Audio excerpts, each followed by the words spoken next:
politiciansing asidi makoidi India ki fibanluda India na leiraga thangba kangu makhakne makoigi adum laba makoigi leadersing aduna phamu haraga phamba lepu haraga lepa adum laba sajat isat amakta dum tawraga legrabani makoigi apunba saktam Manipur territorial integrity amasung Manipur national unity gi da tawaina ponda pikraba thobu singi mafam da sahi kuding koina langban leitha bagi thorom pangtokuna lakpadu asi koi dharma ge koi taining la son gi chanabi gi matungina thobu singi mafam da koi ikhai tha tok gi thorom si pangtok chabani sigumba thorom sigi manung channa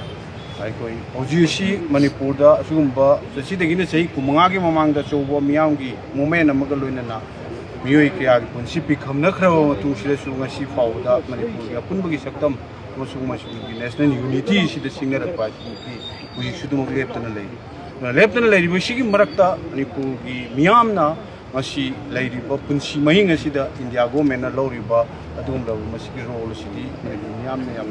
हंगनिंगाई ओइबा मसुग पेनिंगाई ओइदबा दुम लबा तदु अमक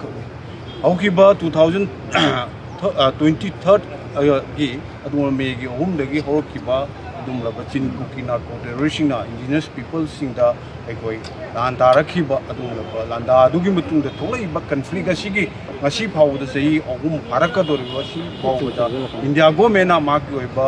lamdam sida magi laipak amakakta thokpa magi indigenous people singda lan taraiba sulaba mihat mipun chatharaiba singsida masigi waroi sinama purakpagi mahutta makhoiga hanadagi lautunarga leiba adumaba chin kuki narco terror singa dubu hena mapangan piba yawa moamaki wakhlol amakakta hantok sui kui dena adumaba September ki tang 3 da akoigi su extend to vibe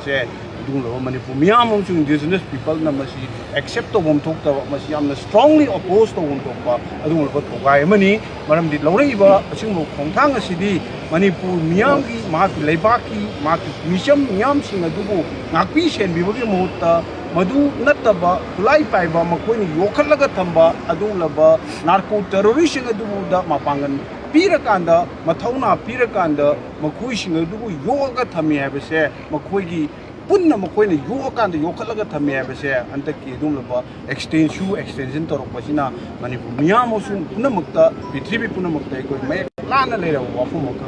masi prithvi da world da masi India natana adum laba thokta thogoma kangni maramdi garino harkanda magi mission miyam do onsil laga nomai kapangamba mission miyam sing hatpa ngamba khulai paiba kangu amabu yokhalla kanda makoina paisa pira kanda logistics pira kanda yoga thamba adugo magi leisure indigenous people puna awaz thing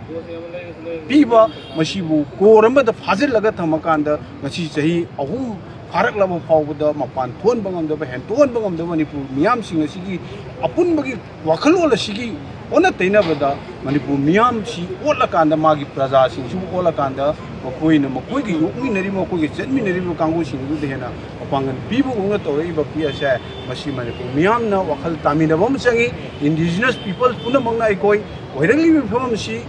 munna khangmi na kanda ikoi gi khunai se aikoi khaktana kanjagadabani India dagi asa tawningai leite habse masi aikoi United Committee Manipur na faujab waklo ni adna mukana Manipur dele mineri indigenous people khudimakta ai gi sakum da natragi imung da mai chalak ngai da aikoi apunbagi waklo se masi kaihandana aikoi apunba Manipuri khunai am oina bongona bada yelomi khunai sing se punjin bagi tangai fedaba lei ai ba wafam si thamjage ha wafam thamjage sidi koi miyam ne hena khangabu wafam ni politician sing asidi makoi di India ki fibanluda India na leiraga thangba kangu makhakne makoi gi adum laba makoi gi leader sing aduna phamu haraga phamba lepu haraga lepa adum laba sajat isat amakta dum tawraga legrabani makoi de koina kaisu masida sa tawningai leite maramdi assembly da laugraba warep amakangni su appropriation su osi general way na assembly da warep laugrabani Manipur legislative assembly da Manipur ge MLA sing aduna adu ngasi warep to makoi ne laugrabado madugi mayokta India government madu subnam tawrakanda madu power tawrakanda super power taw namjal lakanda ꯑꯩꯈꯣꯏ ꯃꯈꯣꯏꯅ ꯂꯧꯔꯤꯕꯗꯨꯒꯤ ꯃꯥꯌꯣꯛꯇ ꯁꯨ extension ꯇꯧꯔꯛꯄ ꯃꯇꯝꯗ ꯃꯅꯤꯄꯨꯔꯒꯤ MLA ꯑꯃꯠꯇꯅ vocal ꯑꯣꯏꯅ ꯃꯗꯨꯒꯤ ꯃꯥꯌꯣꯛꯇ ꯂꯥꯎꯕ ꯉꯝꯗꯕ ꯍꯥꯏꯕꯁꯦ ꯃꯁꯤ ꯌꯥꯝ ꯂꯥꯏꯕꯛ ꯊꯤꯅꯤꯡꯉꯥꯏꯅꯤ ꯃꯔꯝꯗꯤ ꯑꯩꯈꯣꯏꯒꯤ ꯄꯣꯂꯤꯇꯤꯁꯤꯌꯥꯟꯁꯤꯡꯅ ꯈꯪꯒꯗꯕꯗꯤ ꯑꯩꯈꯣꯏ ꯃꯅꯤꯄꯨꯔ ꯃꯨꯠꯄꯗ ꯃꯈꯣꯏꯁꯨ ꯌꯥꯎꯏ ꯍꯥꯏꯕꯁꯦ ꯃꯁꯤ ꯄꯨꯝꯅꯃꯛꯅ ꯈꯪꯐꯝ ꯊꯣꯛꯏ ꯍꯥꯏꯕ ꯋꯥꯐꯝꯗꯨꯃ ꯑꯩ ꯊꯝꯖꯒꯦ ꯄ꯭ꯔꯥꯏꯝ ꯃꯤꯅꯤꯁꯇꯔ ꯂꯥꯛꯄꯁꯤꯗ ꯀꯔꯤꯝꯇ ꯋꯥꯐꯝ ꯊꯝꯅꯤꯡꯉꯥꯏ ꯂꯩꯇꯦ ꯀꯩꯒꯨꯝꯕ ꯑꯝꯇ ꯍꯥꯏꯅꯤꯡꯉꯥꯏ ꯂꯩꯇꯦ ꯆꯍꯤ ꯑꯍꯨꯝ ꯐꯥꯔꯛꯀꯗꯧꯔꯤꯕ ꯑꯁꯤꯒꯨꯝꯂꯕ ꯌꯥꯝꯅ ꯀꯟꯐ꯭ꯂꯤꯛ ꯑꯣꯏꯕ ꯃꯤꯆꯝ ꯃꯌꯥꯝ ꯑꯃ ꯃꯤꯁꯤ ꯃꯤꯅꯥ ꯌꯥꯎꯔꯕ ꯃꯤꯑꯣꯏ ꯂꯤꯁꯤꯡ ꯍꯨꯝꯐꯨ ꯍꯨꯝꯗ꯭ꯔꯥꯒꯤ ꯃꯌꯨꯝ ꯃꯀꯩ ꯂꯩꯐꯝ ꯂꯩꯇ꯭ꯔꯕꯁꯤꯗ ꯇꯨꯃꯤꯟꯅ ꯂꯩꯔꯒ ꯉꯁꯤ ꯐꯥꯎꯕꯗ ꯋꯥ ꯑꯃꯇ ꯉꯥꯡꯗꯅ ꯂꯥꯛꯑꯀꯥꯟꯗ ꯃꯥ ꯂꯥꯛꯀꯅꯤ ꯃꯥ ꯚꯤꯖꯤꯠ ꯇꯧꯔꯒꯅꯤ ꯍꯥꯏꯔꯀꯥꯟꯗ ꯑꯩꯈꯣꯏꯅ ꯍꯔꯥꯎꯅꯤꯡꯉꯥꯏꯁꯨ ꯂꯩꯇꯦ ꯁ꯭ꯄꯦꯀꯨꯂꯦꯁꯟꯗ ꯑꯩꯈꯣꯏ ꯄꯥꯏ ꯍꯥꯏꯅꯤꯡꯉꯥꯏꯁꯨ ꯂꯩꯇꯦ ꯃꯍꯥꯛꯅ ꯃꯅꯤꯄꯨꯔ ꯃꯤꯌꯥꯝꯒꯤꯗꯃꯛꯇ ꯀꯔꯤ ꯈꯜꯂꯤ ꯃꯅꯤꯄꯨꯔ ꯃꯤꯌꯥꯝꯁꯤ ꯏꯟꯗꯤꯌꯥꯒꯤ ꯑꯗꯨꯒꯨꯝꯂꯕ ꯁꯔꯨꯛ ꯑꯃꯅꯤ ꯍꯥꯏꯕꯁꯦ ꯃꯥꯅ ꯈꯜꯂꯒꯗꯤ ꯂꯥꯛꯀꯗꯧꯔꯤꯕ ꯃꯥꯒꯤ ꯚꯤꯖꯤꯠꯁꯤꯗ ꯃꯅꯤꯄꯨꯔ ꯃꯤꯌꯥꯝꯒꯤꯗꯃꯛꯇ ꯀꯔꯤ ꯇꯧꯔꯝꯒꯦ ꯍꯥꯏꯕꯗꯣ ꯑꯩꯈꯣꯏ ꯌꯦꯡꯕ ꯅꯠꯇꯅ ꯑꯩꯈꯣꯏ ꯃꯉꯣꯟꯗꯒꯤ ꯍꯦꯟꯅ ꯑꯥꯁꯥ ꯇꯧꯅꯤꯡꯉꯥꯏ ꯂꯩꯇꯦ ꯍꯥꯏꯕ ꯎꯅꯅꯕꯒꯤ ꯊꯧꯔꯥꯡꯒ ꯂꯩꯒꯗ꯭ꯔꯥ ꯑꯗꯨ ꯂꯩꯔꯣꯏ ꯑꯩꯈꯣꯏꯒꯤꯁꯨ ꯊꯣꯏꯗꯣꯛꯄ ꯌꯨꯁꯦꯝꯒꯤ ꯃꯥꯏꯀꯩꯗꯒꯤ ꯀꯩꯝꯇ ꯑꯩꯈꯣꯏ ꯎꯅꯅꯕꯒꯤ ꯃꯔꯝꯁꯨ ꯂꯩꯇꯦ ꯎꯅꯅꯕꯒꯤ